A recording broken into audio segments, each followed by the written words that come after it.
नमस्कार साथियों, इस टाइम आप देश के लगभग 12 राज्यों में एसआईआर वेरिफिकेशन के प्रोसेस को देख पा रहे हैं। काफ़ी तेज़ी से ये प्रोसेस चल रहा है। जितनी तेज़ी से ये प्रोसेस चल रहा है, उतनी ही तेज़ी से लोग भी परेशान हो रहे हैं। सभी के हाथ में, सभी की ज़ुबान पे एक ही काम है, एक ही नाम है, वो है एसआईआर फॉर्म। अब यहाँ पर मैं आज आपको बताने वाला हूँ कि अगर आपका एसआईआर फॉर्म 2 जगह से आया है, यानी कि गाँव से भी आ गया है, शहर से भी आ गया है, या फिर अगर अगर आप एक शादीशुदा महिला हैं, आपका फॉर्म जो मायके में भी आया है और ससुराल में भी आया है। तो इसमें आपको कौन-सा फॉर्म भरना है जो आप सेफ रहो। अगर आप दोनों जगह से भर देते हो तो आपके साथ क्या हो सकता है, सभी पॉसिबिलिटीज़ पर आज मैं यहाँ पर बात करूँगा। साथ ही साथ आधार कार्ड जो है वो दिसंबर या फिर जनवरी के आस-पास आपको नए तरह का देखने को मिल सकता है। इन सभी चीज़ों की जानकारी आज मैं यहाँ पर आपको देने वाला हूँ। वीडियो को काफ़ी ज़्यादा ध्यान से देखिएगा, क्योंकि आज की जानकारी बेहद महत्वपूर्ण होने जा रही है। तो चलिए जल्दी से वीडियो को स्टार्ट करते हैं। तो साथियों, यहाँ पर मैं सबसे पहले आप लोग को बता देता हूँ कि अगर आपने एसआईआर फॉर्म अपना अभी तक नहीं भरा है तो बीएलओ आपको 2 फॉर्म देते हैं। उसमें से एक फॉर्म आपको भर के बीएलओ को जमा करना होता है, दूसरा फॉर्म का सेट आपको अपने पास रखना होता है। लेकिन यहाँ पर कई लोग गलती क्या करते हैं कि लोगों से ये कहा जाता है कि अगर एसआईआर फॉर्म आपको मिला है, आपने उसमें कोई गलती कर दी या नाम गलत कर दिया या उस पर व्हाइटनर वगैरह लगा दिया और तब आप जमा करोगे तो आपका नाम जो है वोटर लिस्ट से कट जाएगा। जबकि सच्चाई ये है कि आपका नाम नहीं कटेगा। आप लोग चाहे उस पे व्हाइटनर लगाओ, चाहे कुछ करो, बस पढ़ में आपकी जानकारी आनी चाहिए। ऐसे लिखो कि वो पढ़ने में आनी चाहिए। दूसरा, यहाँ पर बीएलओ जो है वो आपके जो आप उनको फॉर्म दे रहे हो, फ़ोटो चिपका के अपनी डिटेल्स भर के, आखिर आपके मन में भी ये सवाल होगा कि बीएलओ उस फॉर्म को करेंगे क्या? भई लाखों लोगों का फॉर्म उनके पास होगा, तो वो कुछ नहीं करेंगे। वो उस फॉर्म का जो डाटा आपका है वो ऑनलाइन अपलोड कर देंगे अपने ऐप से, और वो आपका फॉर्म कहीं तहसील या किसी कार्यालय में फाइलों के नीचे दबा हुआ पड़ा रहेगा। मेन जो जानकारी है वो बीएलओ अपने ऑनलाइन माध्यम से सरकार तक पहुँचाएँगे। तो यहाँ पर सवाल ये उठता है कि अगर आपका फॉर्म भी 2 जगह से आया है तो आपको कहाँ से भरना है? तो मैं यहाँ पर आपको बता दूँ कि आपको फॉर्म किसी एक ही जगह से भरना है। अगर आप दोनों जगह से भर दोगे तो आप पर जुर्माना या जेल भी हो सकती है। अब वो कहाँ से भरना है, मायके से भरें, ससुराल से भरें या शहर से भरें या गाँव से भरें, तो कोई भी एक जगह आप सेलेक्ट कर लो जहाँ पर आप कंफर्टेबल हो, उसी जगह से आप उस फॉर्म को भरो।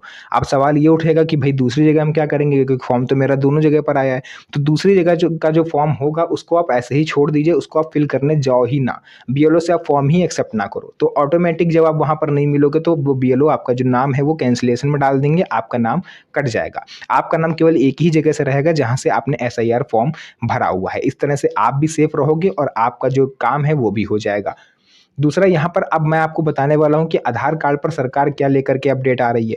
तो आधार कार्ड पे कुछ इस तरह का अपडेट आ रहा है, यहाँ पर शायद स्क्रीन पर अगर हो सकेगा तो मैं आपको फ़ोटो भी लगा दूँगा कि आप केवल फ़ोटो और बारकोड ही लगा होगा, बाकी अन्य डिटेल्स आपकी आधार कार्ड पर नहीं लिखी होंगी। जिससे कोई भी कंपनी, कोई भी होटल वगैरह जहाँ पर आप आधार कार्ड की फ़ोटोकॉपी जमा करते हो, वो आपकी निजी जानकारी को आसानी से एक्सेस नहीं कर पाएँगी, जो कि आपके लिए भी सेफ रहेगा और कोई भी आपकी निजी जानकारी को इतनी जल्दी नहीं देख पाएगा।